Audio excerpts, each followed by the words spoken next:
PTC network का खास धार्मिक नजराना सिख सरगर्मियां लैके हाजिर हाँ मैं मनिंदर सिंह मोंगा।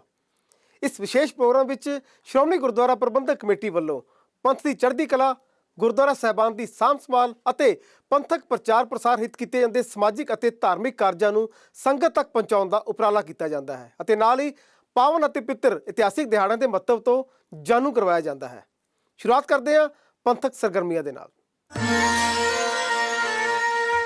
साहिब श्री गुरु नानक देव जी के 551वें प्रकाश गुरपुरब के संबंध में श्रोमणी गुरुद्वारा प्रबंधक कमेटी वालों श्री दरबार साहब श्री मुक्तसर साहब विखे संगतां के सहयोग के नाल विशेष धार्मिक समागम करवाए गए। आओ देखते हैं खास रिपोर्ट। साहिब श्री गुरु नानक देव जी के प्रकाश गुरपुरब मौके श्रोमणी गुरुद्वारा प्रबंधक कमेटी ਅਤੇ दरबार साहब ਵੱਲੋਂ संगतां ਦੇ सहयोग ਨਾਲ विशेष धार्मिक समागम करवाए गए। इस दौरान सुंदर दीपमाला की गई। ਵੱਡੀ गिनती ਵਿੱਚ शाम समय संगतां श्री दरबार साहब मुक्तसर साहब ਵਿਖੇ ਨਤਮਸਤਕ ਹੋਣ ਲਈ ਪਹੁੰਚੀਆਂ। ਸੰਗਤਾਂ ਨੇ ਦਰਬਾਰ ਸਾਹਿਬ श्री मुक्तसर साहब ਦੀ परिक्रमा ਅਤੇ ਗੁਰਦੁਆਰਾ ਸ਼ਹੀਦਗੰਜ ਸਾਹਿਬ ਵਿਖੇ ਦੀਵੇ ਅਤੇ ਮੋਮਬੱਤੀਆਂ ਜਗਾਈਆਂ। ਰਹਿ ਰਾਸ ਦੇ ਪਾਠ ਉਪਰੰਤ ਨਿਰੰਤਰ ਗੁਰਬਾਣੀ ਕੀਰਤਨ ਦਾ ਪ੍ਰਵਾਹ ਚੱਲਦਾ ਰਿਹਾ। ਇਸ ਦੌਰਾਨ ਗੁਰੂ ਕੇ ਅਟੁੱਟ ਲੰਗਰ ਵਰਤਾਏ ਗਏ। साहब श्री गुरु नानक देव जी का प्रकाश दिहाड़ा विश्व भर में मनाया जा रहा है। श्री दरबार साहब श्री मुक्तसर साहब वालों अज संगतां के सहयोग के नाल साहब श्री गुरु नानक देव जी का प्रकाश दिहाड़ा मनाया। वड्डी पद्धर ते संगतां ने हाज़रियां भरियां ने। अज गुरुद्वारा शहीदगंज साहब विखे श्री अखंड पाठ साहब के भोग 9:30 वजे पए ने। उस तो उपरंत श्री दरबार साहब बसीगंज साहब विखे धार्मिक दीवान सजाया गया जिसमें उच्च कोटि के रागी ਅਤੇ ਢਾਡੀ ਜਥੇ ਨੇ ਹਾਜ਼ਰੀਆਂ ਭਰੀਆਂ ਨੇ। ਹਰ ਵਰਗ ਦੇ ਲੋਕਾਂ ਨੇ ਆ ਕੇ ਸਾਹਿਬ ਸ੍ਰੀ ਗੁਰੂ ਗ੍ਰੰਥ ਸਾਹਿਬ ਜੀ ਦੀ ਹਾਜ਼ਰੀਆਂ ਭਰੀਆਂ, ਬਹੁਤੀਆਂ ਖੁਸ਼ੀਆਂ ਪ੍ਰਾਪਤ ਕੀਤੀਆਂ ਨੇ। ਤੇ ਹੁਣ ਲਹਿਰਾ ਸਾਹਿਬ ਤੋਂ ਬਾਅਦ ਉਪਰੰਤ ਧਾਰਮਿਕ ਦੀਵਾਨ ਸ੍ਰੀ ਦਰਬਾਰ ਸਾਹਿਬ ਨੂੰ ਸਜਾਏ ਗਏ ਨੇ। ਬੜੀ ਖੁਸ਼ੀ ਸੰਗਤਾਂ ਮਨਾ ਰਹੀਆਂ। ਸਤਿਗੁਰੂ ਨਾਨਕ ਪ੍ਰਗਟਿਆ ਮਿੱਟੀ ਧੁੰਦ ਵਿੱਚ ਚਾਨਣ ਹੋਇਆ, ਜਿਉਂ ਘਰ ਸੂਰਜ ਨਿਕਲਿਆ ਸਾਰੇ ਛਪੇ ਅੰਧੇਰ ਪਲੋਆ। ਮੈਂ ਸਮੂਹ ਸੰਗਤਾਂ ਨੂੰ ਸ੍ਰੀ ਦਰਬਾਰ ਸਾਹਿਬ ਸ੍ਰੀ ਮੁਕਤਸਰ ਸਾਹਿਬ ਵੱਲੋਂ ਸਾਹਿਬ ਸ੍ਰੀ ਗੁਰੂ ਨਾਨਕ ਦੇਵ ਜੀ ਅਵਤਾਰ ਗੁਰਪੁਰਬ ਦੀਆਂ ਲੱਖ ਲੱਖ ਵਧਾਈ ਦਿੰਦਾ ਜੀ। सिख धर्म च लंगर सेवा का आगाज पहली पातशाही श्री गुरु नानक देव जी ने भुखे साधुओं को 20 रुपए का लंगर छका के किया ਅਤੇ गुरु साहब वालों आरंभिया गया सच्चे सौदे का यह मिशन पूरी दुनिया में बने गुरु घर निरंतर जारी है। गुरु साहब के प्रकाश गुरपुरब मौके सचखंड श्री हरिमंदर साहब विखे स्थित श्री गुरु रामदास लंगर घर विखे की खास तैयारियां की गई। आओ देखते हैं खास रिपोर्ट। सिख धर्म ਵਿੱਚ ਲੰਗਰ ਸੇਵਾ ਦਾ ਆਗਾਜ਼ ਸ੍ਰੀ ਗੁਰੂ ਨਾਨਕ ਦੇਵ ਜੀ ਵੱਲੋਂ ਭੁੱਖੇ ਸਾਧੂਆਂ ਨੂੰ 20 ਰੁਪਏ ਦਾ ਲੰਗਰ ਛਕਾ ਕੇ ਕੀਤਾ ਗਿਆ ਤੇ ਗੁਰੂ ਸਾਹਿਬ ਦਾ ਸੱਚੇ ਸੌਦੇ ਦਾ ਮਿਸ਼ਨ ਪੂਰੀ ਦੁਨੀਆ ਵਿੱਚ ਬਣੇ ਗੁਰੂ ਘਰਾਂ ਵਿੱਚ ਨਿਰੰਤਰ ਜਾਰੀ ਹੈ। ਗੁਰੂ ਨਾਨਕ ਦੇਵ ਜੀ ਦੇ ਪ੍ਰਕਾਸ਼ ਗੁਰਪੁਰਬ ਮੌਕੇ ਸੱਚਖੰਡ ਸ੍ਰੀ ਹਰਿਮੰਦਰ ਸਾਹਿਬ ਦੇ ਸ੍ਰੀ ਗੁਰੂ ਰਾਮਦਾਸ ਲੰਗਰ ਘਰ ਵਿੱਚ ਖਾਸ ਤਿਆਰੀਆਂ ਕੀਤੀਆਂ ਗਈਆਂ ਅਤੇ ਵੱਡੀ ਗਿਣਤੀ ਵਿੱਚ ਸੰਗਤਾਂ ਗੁਰੂ ਰਾਮਦਾਸ ਜੀ ਦੇ ਦਰ ਘਰ ਦਾ ਲੰਗਰ ਛਕ ਕੇ ਆਪਣੇ ਆਪ ਨੂੰ ਵਡਭਾਗਾ ਮਹਿਸੂਸ ਕਰ ਰਹੀਆਂ ਨੇ। ਸੱਚਖੰਡ ਸ੍ਰੀ ਹਰਿਮੰਦਰ ਸਾਹਿਬ ਦੇ ਗੁਰੂ ਰਾਮਦਾਸ ਲੰਗਰ ਘਰ ਦਾ ਜਾਇਜ਼ਾ ਲਿਆ ਤੇ ਦਰਸ਼ਨ ਕੀਤੇ ਸਾਡੇ ਸਹਿਯੋਗੀ ਸਰਦਾਰ ਮਨਿੰਦਰ ਸਿੰਘ ਮੌਂਗਾ ਨੇ। फारसी मूल विच लंगर का शाब्दिक अर्थ है वह थां जिथे भुखे अनाथां नूं अन्न दा दान मिले। सिख धर्म च लंगर का आगाज़ पहली पातशाही श्री गुरु नानक देव जी तो होया जदों गुरु साहब ने भुखे साधुओं नूं 20 रुपए का लंगर छकाया। गुरु साहब वालों आरंभिया सच्चे सौदे का यह मिशन अज पूरी दुनिया में फैल चुका है। दुनिया भर में बने गुरुद्वारा साहिबान दे विच लंगर सेवा निरंतर चलाई जा रही है। अज जदों पूरे विश्व के नानक नाम लेवा संगतां गुरु साहब का 551वां प्रकाश गुरपुरब मना रही ने तो असीं पहुँचे हाँ सचखंड श्री हरिमंदर साहब विखे श्री गुरु रामदास लंगर घर च जिथे तुसीं देख सकते हो गुरु साहब वालों आरंभी गई लंगर प्रथा ਲੱਖਾਂ की तादाद में श्री गुरु रामदास लंगर घर में देश विदेशों तो आईयां संगतां बिना किसी भेदभाव तो हर जात पात वर्ग के लोग एक पंगत में बैठ के लंगर छकते हैं। एक बराबरी का एक समानता का सुनेहा जिहड़ा वो दिता जाता है। और खास गल गुरु साहब वालों आरंभिया गए लंगर दे विच अज संगतां अपनी शरधा भावना के नाल अपनी 10 नोहां की किरत कमाई के विचों दशवंत पांदियां ने, अपना योगदान पांदियां ने। और जिथे किते भी दुनिया भर दे विच अज जेकर ये गल कही जाए कि सिख की पछाण जिहड़ी है वो भी लंगर दे नाल ज़्यादातर जानी जाती है। जिथे किते भी कुदरती आफत आई है, चाहे तमिलनाडु दे विच सुनामी आई या फिर नेपाल दे विच भूचाल आए या फिर केरला दे विच हड़ आए, हर थां ते ਗੁਰੂ ਦਾ ਲੰਗਰ ਜਾ ਕੇ ਲੋੜਵੰਦਾਂ ਤੱਕ ਪਹੁੰਚਾਇਆ ਗਿਆ ਤੇ ਹੁਣ ਵੀ ਜਦੋਂ ਪੂਰੀ ਦੁਨੀਆ ਵਿੱਚ ਕਰੋਨਾ ਮਹਾਮਾਰੀ ਫੈਲੀ ਤਾਂ ਸ਼੍ਰੋਮਣੀ ਗੁਰਦੁਆਰਾ ਪ੍ਰਬੰਧਕ ਕਮੇਟੀ ਵੱਲੋਂ ਆਪਣੇ ਸਮੂਹ ਗੁਰਦੁਆਰਾ ਸਾਹਿਬਾਨ ਤੋਂ ਲੋੜਵੰਦਾਂ ਦੇ ਲਈ ਲੰਗਰ ਸੇਵਾ ਜਿਹੜੀ ਹੈ 24 ਘੰਟੇ ਚਲਾਈ ਗਈ। ਹਰ ਤਰ੍ਹਾਂ ਦੇ ਨਾਲ ਲੋੜਵੰਦਾਂ ਦੀ ਮਦਦ ਕੀਤੀ ਗਈ। ਅੱਜ ਗੁਰੂ ਸਾਹਿਬ ਦੇ ਪ੍ਰਕਾਸ਼ ਗੁਰਪੁਰਬ ਮੌਕੇ ਦੁਨੀਆ ਭਰ ਤੋਂ ਸੰਗਤਾਂ ਸੱਚਖੰਡ ਸ੍ਰੀ ਹਰਿਮੰਦਰ ਸਾਹਿਬ ਵਿਖੇ ਨਤਮਸਤਕ ਹੋ ਰਹੀਆਂ ਨੇ। ਸ੍ਰੀ ਗੁਰੂ ਰਾਮਦਾਸ ਦੇ ਇਸ ਦਰ ਤੇ ਆ ਕੇ ਲੰਗਰ ਛਕ ਕੇ ਆਪਣੇ ਮਨ ਦੀ ਸ਼ਾਂਤੀ, ਆਪਣੇ ਮਨ ਦੀ ਤ੍ਰਿਪਤਾ ਜਿਹੜੀ ਹੈ ਉਹ ਪ੍ਰਾਪਤ ਕਰ ਰਹੀਆਂ ਨੇ। ਤਾਂ ਗੱਲ ਕਰਾਂਗੇ ਸੰਗਤਾਂ ਦੇ ਨਾਲ। ਆ ਲੰਗਰ ਸਾਲਾਂ ਤੋਂ ਚੱਲ ਰਿਹਾ ਆ, ਜੋ 20 ਰੁਪਏ ਤੋਂ ਚਾਲੂ ਹੋਇਆ ਸੀਗਾ ਉਹ ਹਾਲੇ ਤੱਕ ਚੱਲ ਰਿਹਾ ਆ, ਉਹ ਅੱਗੇ ਵੀ ਚੱਲਦਾ ਰਹੂਗਾ। ਕਿੰਨੀ ਤੁਹਾਨੂੰ ਖੁਸ਼ੀ ਮਿਲਦੀ ਜਦੋਂ ਇੱਥੇ ਗੁਰੂ ਰਾਮਦਾਸ ਦੇ ਦਰ ਤੇ ਆ ਕੇ ਲੰਗਰ ਛਕਦੇ ਆ? ਇੱਕ ਖਾਸ ਗੱਲ ਕਿ ਪੰਗਤ ਦੇ ਵਿੱਚ ਬਿਨਾਂ ਕਿਸੇ ਭੇਦਭਾਵ ਤੋਂ ਇੱਕ ਸਮਾਨਤਾ, ਇੱਕ ਬਰਾਬਰੀ ਦੇ ਨਾਲ ਸਾਰਿਆਂ ਨੂੰ ਲੰਗਰ ਛਕਾਇਆ ਜਾਂਦਾ ਹੈ।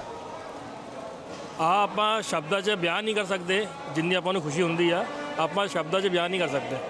ਸਾਡਾ ਇਹ ਬੜੇ ਭਾਗਾਂ ਵਾਲੇ ਆ ਜਿਹੜੇ ਗੁਰੂ ਰਾਮਦਾਸ ਦੇ ਲੰਗਰ ਚਾਣ ਕੇ ਲੰਗਰ ਛਕ ਰਹੇ ਆ ਜੀ। ਧੰਨਵਾਦ ਜੀ। ਤੋਂ ਗੁਰੂ ਨਾਨਕ ਸਾਹਿਬ ਨੇ ਪ੍ਰਥਾ ਸ਼ੁਰੂ ਕੀਤੀ ਸੀ ਲੰਗਰ ਦੀ 20 ਰੁਪਏ ਤੋਂ, ਉਹ ਅੱਜ ਤੱਕ ਜਾਰੀ ਹੈ, ਨਿਰੰਤਰ ਜਾਰੀ ਹੈ। 24 ਘੰਟੇ ਲੰਗਰ ਚੱਲਦਾ ਰਹਿੰਦਾ ਵਾ। ਅੱਜ ਵੀ ਪ੍ਰਕਾਸ਼ ਗੁਰੂ ਹੋਣਗੇ ਲੰਗਰ ਵਿੱਚ ਤਰ੍ਹਾਂ ਤਰ੍ਹਾਂ ਦੇ ਪਕਵਾਨ ਬਣਾਏ ਗਏ ਨੇ। ਇਹ ਖੀਰ ਆ, ਗੁੜ ਦਾ ਪ੍ਰਸ਼ਾਦ ਆ, ਲੱਡੂ ਨੇ, ਦਾਲ ਆ, ਮਿਕਸ ਸਬਜ਼ੀ ਆ, ਪ੍ਰਸ਼ਾਦੇ ਨੇ। ਤੇ ਸੰਗਤਾਂ ਨੇ ਖੁਸ਼ ਹੋ ਕੇ ਛਕ ਰਹੀਆਂ ਨੇ। ਤੁਹਾਨੂੰ ਸੇਵਾ ਬਖਸ਼ੀ ਇੱਥੇ ਬਾਬੇ ਨੇ, ਕਿੰਨਾ ਕੁ ਵਡਭਾਗਾ ਸਮਝਦੇ ਹੋ ਆਪਣੇ ਆਪ? ਮੈਂ ਤਾਂ ਆਪਣੇ ਆਪ ਨੂੰ ਬਹੁਤ ਵਡਭਾਗਾ ਸਮਝਦਾ ਕਿ ਗੁਰੂ ਮਹਾਰਾਜ ਨੇ ਇੱਥੋਂ ਦੀ ਗੁਰੂ ਲੰਗਰ ਦੀ ਸੇਵਾ ਜਿਹੜੀ ਆ ਕਰਨ ਦਾ ਮੌਕਾ ਦਿੱਤਾ ਵਾ। ਤੇ ਹੁਣ ਵੇਲੇ ਇੱਕ ਛੋਟੇ ਜਿਹੇ ਬ੍ਰੇਕ ਦਾ। ਬ੍ਰੇਕ ਤੋਂ ਬਾਅਦ ਜਾਰੀ ਰਹੇਗੀ ਸਾਡੀ ਇੱਕ ਖਾਸ ਧਾਰਮਿਕ ਪੇਸ਼ਕਸ਼। ਅਮਰ ਸ਼ਹੀਦ ਬਾਬਾ ਗੁਰਬਖਸ਼ ਸਿੰਘ ਦੇ ਸ਼ਹੀਦੀ ਦਿਹਾੜਾ ਸ਼੍ਰੋਮਣੀ ਗੁਰਦੁਆਰਾ ਪ੍ਰਬੰਧਕ ਕਮੇਟੀ ਵੱਲੋਂ ਸ੍ਰੀ ਦਰਬਾਰ ਸਾਹਿਬ ਵਿਖੇ ਬਹੁਤ ਸ਼ਰਧਾ ਅਤੇ ਸਤਿਕਾਰ ਦੇ ਨਾਲ ਮਨਾਇਆ ਗਿਆ। ਇਸ ਸੰਬੰਧ ਵਿੱਚ ਗੁਰਦੁਆਰਾ ਬਾਬਾ ਗੁਰਬਖਸ਼ ਸਿੰਘ ਜੀ ਸ਼ਹੀਦ ਵਿਖੇ ਵਿਸ਼ੇਸ਼ ਸਮਾਗਮ ਦਾ ਆਯੋਜਨ ਕੀਤਾ ਗਿਆ। ਸ੍ਰੀ ਅਖੰਡ ਪਾਠ ਸਾਹਿਬ ਦੇ ਭੋਗ ਉਪਰੰਤ ਪ੍ਰਸਿੱਧ ਕਥਾਵਾਚਕ ਭਾਈ ਹਰਮਿੱਤਰ ਸਿੰਘ ਜੀ ਨੇ ਬਾਬਾ ਗੁਰਬਖਸ਼ ਸਿੰਘ ਦੀ ਜੀਵਨ ਅਤੇ ਅਦੁੱਤੀ ਸ਼ਹਾਦਤ ਤੋਂ ਸੰਗਤਾਂ ਨੂੰ ਜਾਣੂ ਕਰਵਾਇਆ। ਅਮਰ ਸ਼ਹੀਦ ਬਾਬਾ ਗੁਰਬਖਸ਼ ਸਿੰਘ ਜੀ ਦਾ ਸ਼ਹੀਦੀ ਦਿਹਾੜਾ ਸ਼੍ਰੋਮਣੀ ਗੁਰਦੁਆਰਾ ਪ੍ਰਬੰਧਕ ਕਮੇਟੀ ਵੱਲੋਂ ਬੀਤੇ ਦਿਨੀ ਬਹੁਤ ਸ਼ਰਧਾ ਭਾਵਨਾ ਦੇ ਨਾਲ ਸੱਚਖੰਡ ਸ੍ਰੀ ਹਰਿਮੰਦਰ ਸਾਹਿਬ ਪਰਿਕਰਮਾ ਵਿੱਚ ਸਥਿਤ ਬਾਬਾ ਗੁਰਬਖਸ਼ ਸਿੰਘ ਗੁਰਦੁਆਰਾ ਸਾਹਿਬ ਵਿਖੇ ਮਨਾਇਆ ਗਿਆ। ਇਸ ਮੌਕੇ ਅਖੰਡ ਪਾਠ ਸਾਹਿਬ ਰਖਵਾਏ ਗਏ ਅਤੇ ਭੋਗ ਪਾਏ ਗਏ। ਸੱਚਖੰਡ ਸ੍ਰੀ ਹਰਿਮੰਦਰ ਸਾਹਿਬ ਦੇ ਕੀਰਤਨੀ ਜਥੇ ਵੱਲੋਂ ਕੀਰਤਨ ਕੀਤਾ ਗਿਆ ਅਤੇ ਸਿੰਘ ਸਾਹਿਬ ਵੱਲੋਂ ਅਰਦਾਸ ਕੀਤੀ ਗਈ। ਇਸ ਮੌਕੇ ਵੱਡੀ ਗਿਣਤੀ ਦੇ ਵਿੱਚ ਸੰਗਤਾਂ ਨੇ ਸ਼ਹੀਦ ਬਾਬਾ ਗੁਰਬਖਸ਼ ਸਿੰਘ ਜੀ ਦੇ ਸ਼ਹੀਦੀ ਦਿਹਾੜੇ ਤੇ ਨਤਮਸਤਕ ਹੋ ਕੇ ਉਹਨਾਂ ਨੂੰ ਸ਼ਰਧਾ ਦੇ ਫੁੱਲ ਭੇਂਟ ਕੀਤੇ। ਇਸ ਮੌਕੇ ਕਥਾਵਾਚਕ ਗਿਆਨੀ ਹਰਮਿੱਤਰ ਸਿੰਘ ਨੇ ਅਮਰ ਸ਼ਹੀਦ ਬਾਬਾ ਗੁਰਬਖਸ਼ ਸਿੰਘ ਜੀ ਦੇ ਬਾਰੇ ਜਾਣਕਾਰੀ ਦਿੰਦੇ ਹੋਏ ਕਿਹਾ, ਅਮਰ ਸ਼ਹੀਦ ਜਥੇਦਾਰ ਬਾਬਾ ਗੁਰਬਖਸ਼ ਸਿੰਘ ਜੀ ਦਾ ਸ਼ਹੀਦੀ ਦਿਹਾੜਾ ਸ਼੍ਰੋਮਣੀ ਗੁਰਦੁਆਰਾ ਪ੍ਰਬੰਧਕ ਕਮੇਟੀ ਸੱਚਖੰਡ ਸ੍ਰੀ ਹਰਿਮੰਦਰ ਸਾਹਿਬ ਧਰਮ ਪ੍ਰਚਾਰ ਕਮੇਟੀ ਵੱਲੋਂ ਬਾਬਾ ਗੁਰਬਖਸ਼ ਸਿੰਘ ਜੀ ਦੇ ਸ਼ਹੀਦੀ ਅਸਥਾਨ ਤੇ ਬੜੀ ਸ਼ਰਧਾ ਤੇ ਭਾਵਨਾ ਸਹਿਤ ਮਨਾਇਆ ਜਾ ਰਿਹਾ ਹੈ। ਅੱਜ ਵਾਲੇ ਦਿਨ ਬਾਬਾ ਗੁਰਬਖਸ਼ ਸਿੰਘ ਜੀ ਨੇ ਸ੍ਰੀ ਹਰਿਮੰਦਰ ਸਾਹਿਬ ਜੀ ਦੀ ਮਰਿਆਦਾ ਨੂੰ ਬਹਾਲ ਰੱਖਣ ਦੇ ਵਾਸਤੇ ਰੱਖਿਆ ਕਰਦਿਆਂ ਹੋਇਆਂ ਸੋ ਆਪਣੇ 30 ਸਾਥੀਆਂ ਸਮੇਤ ਅਬਦਾਲੀ ਦੀਆਂ 30,000 ਫੌਜਾਂ ਦਾ ਡਟ ਕੇ ਮੁਕਾਬਲਾ ਕੀਤਾ ਅਤੇ ਗੁਰੂ ਕਲਗੀਧਰ ਸਾਹਿਬ ਮਹਾਰਾਜ ਜੀ ਦੇ ਜੋ ਬਚਨ ਹਨ, ਸਵਾ ਲਾਖ ਸੇ ਏਕ ਲੜਾਊਂ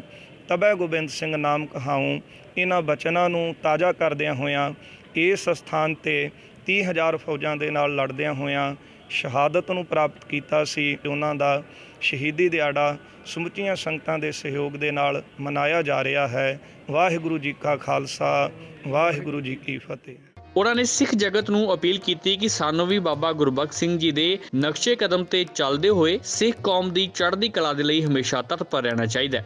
ਸ਼੍ਰੋਮਣੀ ਗੁਰਦੁਆਰਾ ਪ੍ਰਬੰਧਕ ਕਮੇਟੀ ਵੱਲੋਂ ਭਗਤ ਸੈਨ ਜੀ ਦਾ ਜਨਮ ਦਿਹਾੜਾ ਸ੍ਰੀ ਦਰਬਾਰ ਸਾਹਿਬ ਵਿਖੇ ਬਹੁਤ ਸ਼ਰਧਾ ਅਤੇ ਉਤਸ਼ਾਹ ਦੇ ਨਾਲ ਮਨਾਇਆ ਗਿਆ।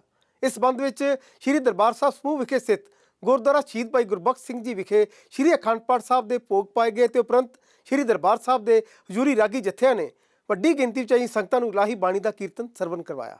ਸ਼੍ਰੋਮਣੀ ਗੁਰਦੁਆਰਾ ਪ੍ਰਬੰਧਕ ਕਮੇਟੀ ਵੱਲੋਂ ਭਗਤ ਸੈਨ ਜੀ ਦਾ ਜਨਮ ਦਿਹਾੜਾ ਬਹੁਤ ਸ਼ਰਧਾ ਅਤੇ ਸਤਿਕਾਰ ਦੇ ਨਾਲ ਮਨਾਇਆ ਗਿਆ। ਇਸ ਸੰਬੰਧ ਵਿੱਚ ਸੱਚਖੰਡ ਸ੍ਰੀ ਹਰਿਮੰਦਰ ਸਾਹਿਬ ਸਮੂਹ ਵਿਖੇ ਸਥਿਤ ਗੁਰਦੁਆਰਾ ਸ਼ਹੀਦ ਬਾਬਾ ਗੁਰਬਖਸ਼ ਸਿੰਘ ਜੀ ਵਿਖੇ ਸ੍ਰੀ ਅਖੰਡ ਪਾਠ ਸਾਹਿਬ ਦੇ ਭੋਗ ਪਾਏ ਗਏ। ਉਪਰੰਤ ਸੱਚਖੰਡ ਸ੍ਰੀ ਹਰਿਮੰਦਰ ਸਾਹਿਬ ਦੇ ਹਜ਼ੂਰੀ ਕੀਰਤਨੀ ਜਥੇ ਨੇ ਸੰਗਤਾਂ ਨੂੰ ਗੁਰਬਾਣੀ ਕੀਰਤਨ ਦੇ ਨਾਲ ਨਿਹਾਲ ਕੀਤਾ। ਅਰਦਾਸ ਭਾਈ ਸੁਲਤਾਨ ਸਿੰਘ ਨੇ ਕੀਤੀ ਅਤੇ ਹੁਕਮਨਾਮਾ ਸੱਚਖੰਡ ਸ੍ਰੀ ਹਰਿਮੰਦਰ ਸਾਹਿਬ ਦੇ ਵਧੀਕ ਮੁੱਖ ਗ੍ਰੰਥੀ ਸਿੰਘ ਸਾਹਿਬ ਗਿਆਨੀ ਜਗਤਾਰ ਸਿੰਘ ਨੇ ਲਿਆ। ਇਸ ਸਮੇਂ ਹਾਜ਼ਰ ਸੰਗਤਾਂ ਨਾਲ ਗੁਰਮਤ ਵਿਚਾਰਾਂ ਦੀ ਸਾਂਝ ਕਰਦਿਆਂ ਵਧੀਕ ਮੁੱਖ ਗ੍ਰੰਥੀ ਸਿੰਘ ਸਾਹਿਬ ਗਿਆਨੀ ਜਗਤਾਰ ਸਿੰਘ ਨੇ ਕਿਹਾ ਕਿ ਸ੍ਰੀ ਗੁਰੂ ਗ੍ਰੰਥ ਸਾਹਿਬ ਜੀ ਅੰਦਰ ਜਿਨ੍ਹਾਂ ਸਤਿਕਾਰਤ 15 ਭਗਤਾਂ ਦੀ ਬਾਣੀ ਦਰਜ ਹੈ, ਉਹਨਾਂ ਵਿੱਚੋਂ ਭਗਤ ਸੈਨ ਜੀ ਵੀ ਇੱਕ ਨੇ। ਉਹਨਾਂ ਕਿਹਾ ਕਿ ਭਗਤ ਸੈਨ ਜੀ ਦੀ ਬਾਣੀ ਮਾਨਵਤਾ ਲਈ ਰਾਹ ਦਸੇਰਾ ਹੈ, ਜਿਸ ਤੇ ਚੱਲ ਕੇ ਅਸੀਂ ਆਪਣਾ ਜੀਵਨ ਸਵਾਰ ਸਕਦੇ ਹਾਂ। ਭਗਤ ਸੈਨ ਜੀ ਦਾ ਜਨਮ ਦਿਹਾੜਾ ਸ਼੍ਰੋਮਣੀ ਗੁਰਦੁਆਰਾ ਪ੍ਰਬੰਧਕ ਕਮੇਟੀ ਅਤੇ ਸੱਚਖੰਡ ਸ੍ਰੀ ਹਰਿਮੰਦਰ ਸਾਹਿਬ ਦੇ ਸਮੁੱਚੇ ਪ੍ਰਬੰਧ ਵੱਲੋਂ ਕੀਤਾ ਗਿਆ ਹੈ।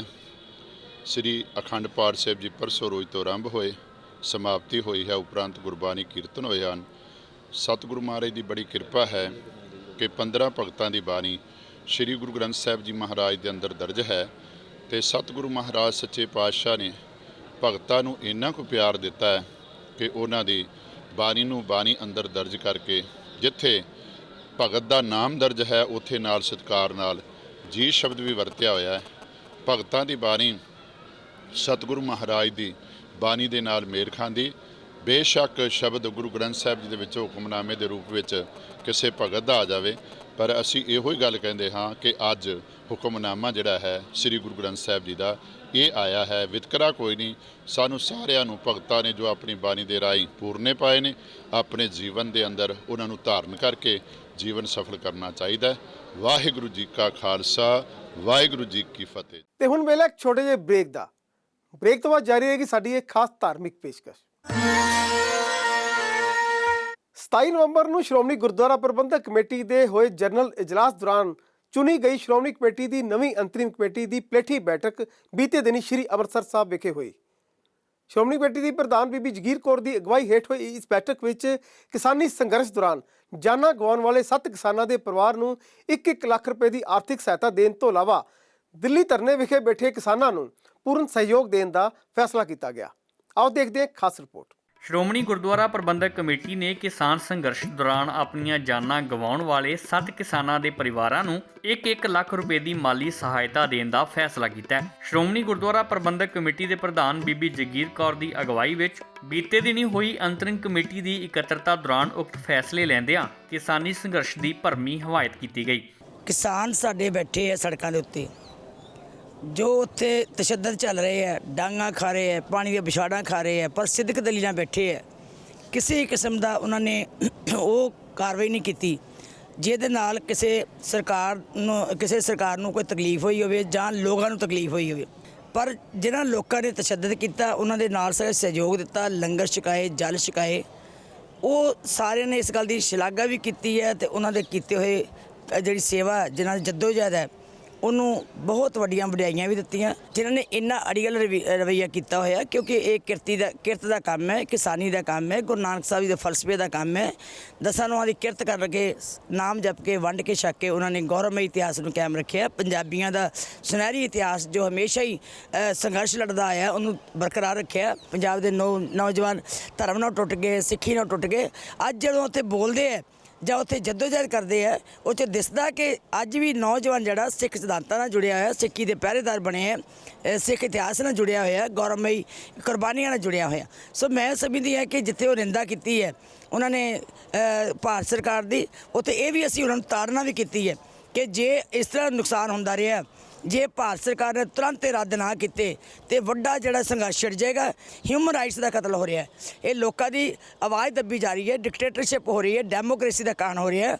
ਇੱਥੇ ਆਵਾਜ਼ ਜਿਹੜੀ ਹੈ ਦੱਬੀ ਨਹੀਂ ਜਾਣੀ ਚਾਹੀਦੀ, ਆਵਾਜ਼ ਸੁਣਨੀ ਚਾਹੀਦੀ ਹੈ। ਸੋ ਉਹਦੇ ਵਾਸਤੇ ਅਸੀਂ ਇੱਕ ਤੇ ਚੜ੍ਹਦੀ ਕਲਾ ਵਾਸਤੇ ਅਰਦਾਸ ਵੀ ਕੀਤੀ ਹੈ ਕਿ 7 ਤਰੀਕ ਨੂੰ ਅਸੀਂ ਅਰਦਾਸ ਦਿਵਸ ਵਜੋਂ ਮਨਾਵਾਂਗੇ। ਸਾਰੇ ਗੁਰਦੁਆਰਿਆਂ ਦੇ ਵਿੱਚ ਇਕੱਤਰ ਹੋ ਕੇ 8 ਵਜੇ ਤੋਂ ਲੈ ਕੇ 9 ਵਜੇ ਤੱਕ ਜਿੱਥੇ ਕੀਰਤਨ ਵੀ ਹੋਏਗਾ, ਨਾਲ ਹੀ ਅਰਦਾਸ ਵੀ ਕੀਤੀ ਜਾਏਗੀ ਸੰਘਰਸ਼ ਦੀ ਕਾਮਯਾਬੀ ਵਾਸਤੇ। ਇਕੱਤਰਤਾ ਮਗਰੋਂ ਪੱਤਰਕਾਰਾਂ ਨਾਲ ਗੱਲਬਾਤ ਕਰਦਿਆਂ ਬੀਬੀ ਜਗੀਰ ਕੌਰ ਨੇ ਕਿਹਾ ਕਿ ਅੰਤਰਿਮ ਕਮੇਟੀ ਵੱਲੋਂ ਦਿੱਲੀ ਵਿਖੇ ਕਿਸਾਨ ਸੰਘਰਸ਼ ਵਿੱਚ ਸ਼ਾਮਲ ਚਲਾਣਾ ਕਰ ਗਏ 7 ਕਿਸਾਨਾਂ ਦੇ ਪਰਿਵਾਰਾਂ ਨੂੰ ਵਿੱਤੀ ਸਹਾਇਤਾ ਦੇਣ ਦੇ ਨਾਲ ਸੰਘਰਸ਼ ਵਿੱਚ ਸ਼ਾਮਲ ਬੀਬੀਆਂ ਲਈ ਆਰਜੀ ਇਸ਼ਨਾਨ ਘਰ ਅਤੇ ਪਖਾਨੇ ਮੁਹੱਈਆ ਕਰਵਾਉਣ ਦਾ ਫੈਸਲਾ ਕੀਤਾ। ਜਿਹੜੇ ਕਿਸਾਨ ਉੱਥੇ ਇਸ ਸਮੇਂ ਦੇ ਦੌਰਾਨ ਮਾਰੇ ਗਏ ਹੈ, ਉਹਨਾਂ ਦੇ ਪਰਿਵਾਰਾਂ ਨਾਲ ਹਮਦਰਦੀ, ਉਹਨਾਂ ਨੂੰ ਸ਼ਰਧਾ ਦੇ ਫੁੱਲ ਭੇਂਟ ਕੀਤੇ ਤੇ ਨਾਲ ਹੀ ਉਹਨਾਂ ਪਰਿਵਾਰਾਂ ਲਈ 1-1 ਲੱਖ ਰੁਪਈਆ ਸਾਰਿਆਂ ਨੂੰ ਇਸ ਗੁਰੂ ਅਸਥਾਨ ਵੱਲੋਂ ਭੇਂਟ ਕਰਨ ਵਾਸਤੇ ਕਿਹਾ। ਸ਼੍ਰੋਮਣੀ ਗੁਰਦੁਆਰਾ ਪ੍ਰਬੰਧਕ ਕਮੇਟੀ ਪਹਿਲਾਂ ਹੀ ਉੱਥੇ ਲੰਗਰ ਦੀ ਸੇਵਾ ਕਰ ਰਹੀ ਹੈ, ਦਵਾਈਆਂ ਦੀ ਸੇਵਾ ਕਰ ਰਹੀ ਹੈ, ਐਂਬੂਲੈਂਸਾਂ ਭੇਜੀਆਂ ਹੋਈਆਂ। ਉੱਥੇ ਅੱਜ ਇੱਕ ਫੈਸਲਾ ਵੀ ਕੀਤਾ ਗਿਆ ਕਿ ਉੱਥੇ ਗੱਡੀਆਂ ਜਿਹੜੀਆਂ ਟਾਇਲਟਸ ਵਾਲੀਆਂ ਲਿਆ ਕੇ ਪਖਾਨਿਆਂ ਵਾਲੀਆਂ ਨਹਾਉਣ ਵਾਸਤੇ ਉੱਥੇ ਖੜੀਆਂ ਕੀਤੀਆਂ ਜਾਣ, ਤਾਂ ਜੋ ਸਾਡੀਆਂ ਬੀਬੀਆਂ ਭੈਣਾਂ ਜਿਹੜੀਆਂ ਬਾਹਰ ਕਿਸੇ ਦੇ ਥਾਂ 'ਤੇ ਜਾਣਾ ਬੜਾ ਔਖਾ ਹੁੰਦਾ, ਉਹਨਾਂ ਦੀ ਸਹੂਲਤ ਨੂੰ ਵੇਖਦਿਆਂ ਹੋਇਆਂ ਕਿ ਉਹਨਾਂ ਦੀ ਪਰੇਸ਼ਾਨੀ ਜਿਹੜੀ ਹੈ ਦੂਰ ਕਿੱਦਾਂ ਕੀਤੀ ਜਾ ਸਕਦੀ ਹੈ।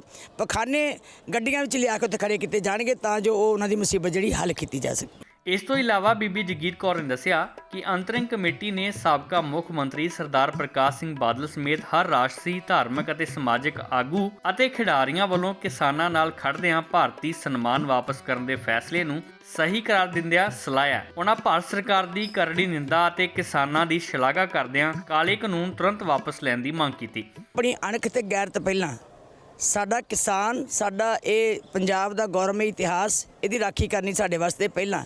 ਜੇ ਕਿਸਾਨ ਹੀ ਸਾਡਾ ਇੱਦਾਂ ਰੁਲਦਾ ਪਿਆ, ਸਾਡੇ ਸਨਮਾਨ ਕੀ ਕਰਨਗੇ? ਇਹ ਪਦਮ ਵਿਭੂਸ਼ਣ ਦਿੱਤੇ, ਅਸੀਂ ਉਹਨੂੰ ਸਵੀਕਾਰ ਨਹੀਂ ਕਰਾਂਗੇ, ਵਾਪਸ ਕੀਤੇ ਹੈ। ਸੰਤਾਂ ਮਹਾਂਪੁਰਖਾਂ ਨੇ ਵੀ ਵਾਪਸ ਕਰ ਦਿੱਤੇ, ਖਿਡਾਰੀਆਂ ਨੇ ਵੀ ਵਾਪਸ ਕੀਤੇ ਹੈ, ਸਮਾਜਿਕ ਹੋਰ ਬਹੁਤ ਸਾਰੇ ਧਾਰਮਿਕ ਵਿਅਕਤੀਆਂ ਨੇ ਵਾਪਸ ਕਰ ਦਿੱਤੇ। ਮੈਂ ਸਮਝਦੀ ਸਾਡਾ ਫਰਜ਼ ਸੀ ਕਿ ਉਹਨਾਂ ਦੀ ਜਿਹੜਾ ਸੰਘਰਸ਼ ਹੈ ਉਹਨਾਂ ਨੂੰ ਇਸ ਗੱਲ ਲਈ ਮਜ਼ਬੂਤ ਕੀਤਾ ਜਾਏ ਕਿ ਅਸੀਂ ਤੁਹਾਡੇ ਨਾਲ ਹੈ। ਹਰ ਵਰਕਰ ਜਿਹੜਾ ਪੰਥਕ ਸੋਚ ਰੱਖਦਾ ਜਾਂ ਗੁਰੂ ਦਾ ਸਿੱਖ ਹੈ, ਉਹ ਇਹ ਸੋਚਦਾ ਕਿ ਗੁਰੂ ਨਾਨਕ ਸਾਹਿਬ ਦਾ ਮਿਸ਼ਨ ਸੀ ਕਿਰਤ ਕਰਨਾ, ਨਾਮ ਜਪਣਾ ਤੇ ਵੰਡ ਕੇ ਛਕਣਾ। ਅੱਜ ਜਿਹੜੀ ਕਿਸਾਨੀ ਬਾਬੇ ਨਾਨਕ ਨੇ 28 ਸਾਲ ਕੀਤੀ ਹੈ, ਜੇ ਉਹਦੇ ਉੱਤੇ ਇੰਨਾ ਵੱਡਾ ਜ਼ੁਲਮ ਹੋ ਰਿਹਾ, ਐਡਾ ਕਾਣ ਹੋ ਰਿਹਾ, ਅਸੀਂ ਸਾਡੀ ਜ਼ਿੰਦਗੀ ਜਿਹੜੀ ਹੈ ਉਹ ਅਸੀਂ ਨਹੀਂ ਚਾਹੁੰਦੇ ਕਿ ਉਹਦੇ ਵਿੱਚ ਸੰਘਰਸ਼ ਹਿੱਸਾ ਨਾ ਪਵੇ।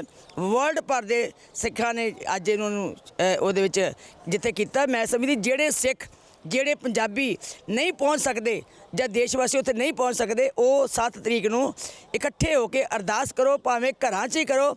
ਅਰਦਾਸ ਰਾਹੀਂ ਉਹਨਾਂ ਦੀ ਸ਼ਕਤੀ ਬਣਾਉਣ ਵਾਸਤੇ ਪ੍ਰਮਾਤਮਾ ਕੋਲੋਂ ਚੜ੍ਹਦੀ ਕਲਾ ਮੰਗੋ ਤੇ ਉਹਦੇ ਵਿੱਚ ਸ਼ਾਮਲ ਹੋਵੋ। ਅੰਤਰਿਮ ਕਮੇਟੀ ਵੱਲੋਂ ਲਏ ਗਏ ਹੋਰ ਫੈਸਲਿਆਂ ਸੰਬੰਧੀ ਬੀਬੀ ਜਗੀਰ ਕੌਰ ਨੇ ਦੱਸਿਆ 400 ਸਾਲਾ ਸ਼ਤਾਬਦੀ ਵਾਸਤੇ ਛੇਤੀ ਸਿੱਖ ਜਥੇਬੰਦੀਆਂ ਦੀਆਂ, ਸਿੱਖ ਵਿਦਵਾਨਾਂ ਦੀਆਂ, ਮਹਾਂਪੁਰਖਾਂ ਦੀਆਂ ਜਾਂ ਹੋਰ ਵੀ ਜਿਹੜੇ ਕੋਈ ਇਹਦੇ ਨਾਲ ਸਾਂਝ ਰੱਖਣ ਵਾਲੇ ਹੈ, ਉਹਨਾਂ ਨੂੰ ਅਸੀਂ ਮੀਟਿੰਗਾਂ ਕਰ ਰਹੇ ਹਾਂ। ਗੁਰੂ ਤੇਗ ਬਹਾਦਰ ਸਾਹਿਬ ਜੀ ਦੀ 400 ਸਾਲਾ ਸ਼ਤਾਬਦੀ, ਸ਼੍ਰੀ ਗੋਬਿੰਦ ਗੁਰਦੁਆਰਾ ਪ੍ਰਬੰਧਕ ਕਮੇਟੀ 100 ਸਾਲਾ ਸ਼ਤਾਬਦੀ, ਸਾਕਾ ਨਨਕਾਣਾ ਸਾਹਿਬ ਦਾ ਜਿਹੜਾ ਸਮਾਗਮ ਹੈ, ਉਹਦੇ ਸੰਬੰਧ ਵਿੱਚ ਵੀ ਛੇਤੀ ਵਿਉਂਤਬੰਦੀ ਕੀਤੀ ਜਾਊਗੀ ਔਰ ਇਹਨਾਂ ਪ੍ਰੋਗਰਾਮ ਨੂੰ ਉਲੀਕ ਕੇ ਸੰਗਤਾਂ ਦੇ ਸਾਹਮਣੇ ਰੱਖਿਆ ਜਾਏਗਾ।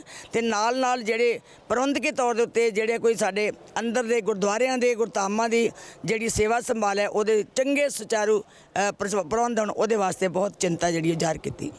ਇਸ ਪ੍ਰੋਗਰਾਮ ਵਿੱਚ ਸਾਡੀ ਇਹ ਭਰਪੂਰ ਕੋਸ਼ਿਸ਼ ਰਹਿੰਦੀ ਕਿ ਸਾਰੇ ਹਫ਼ਤੇ ਦੀਆਂ ਪੰਥਕ ਸਰਗਰਮੀਆਂ ਤੋਂ ਤੁਹਾਨੂੰ ਰੂਬਰੂ ਕਰਵਾਈਏ। ਸਾਡੇ ਪ੍ਰੋਗਰਾਮ ਸੰਬੰਧੀ ਜਾਂ ਸ਼੍ਰੋਮਣੀ ਗੁਰਦੁਆਰਾ ਪ੍ਰਬੰਧਕ ਕਮੇਟੀ ਸੰਬੰਧੀ ਤੁਸੀਂ ਕੋਈ ਰਾਏ, ਕੋਈ ਸੁਝਾਅ ਦੇਣਾ ਚਾਹੁੰਦੇ ਹੋ ਤਾਂ ਮੇਲ ਕਰੋ feedback@pcnetwork.com ਤੇ। ਅਗਲੇ ਹਫ਼ਤੇ ਫਿਰ ਹਾਜ਼ਰ ਹੋਵਾਂਗੇ ਸਿੱਖ ਸਰਗਰਮੀਆਂ ਲੈ ਕੇ। ਤਦ ਤੱਕ ਲਈ ਦਿਓ ਇਜਾਜ਼ਤ। ਵਾਹਿਗੁਰੂ ਜੀ ਕਾ ਖਾਲਸਾ, ਵਾਹਿਗੁਰੂ ਜੀ ਕੀ ਫਤਿਹ।